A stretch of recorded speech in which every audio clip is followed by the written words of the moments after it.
Service in Fort Worth has issued a tornado warning for northern Collin County in north central Texas, southeastern Grayson County in north central Texas, southwestern Fannin County in north central Texas until 10:15 p.m. Central Daylight Time.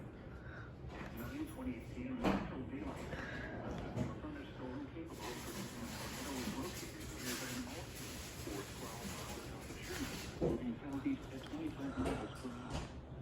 Hazard: tornado adjustable side hail.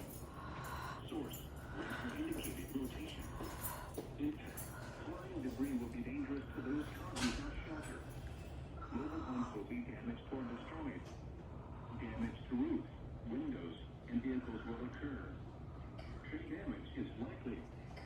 Other locations affected by this tornadic thunderstorm include Westminster, Cannon, Altoga, Weston, Froghead, Blue Ridge, Farmington, Elmont, Nobility, and Pilot Grove. Take cover now. Move to an interior room on the lowest floor of a sturdy building. Avoid windows. If you are outdoors in a mobile home,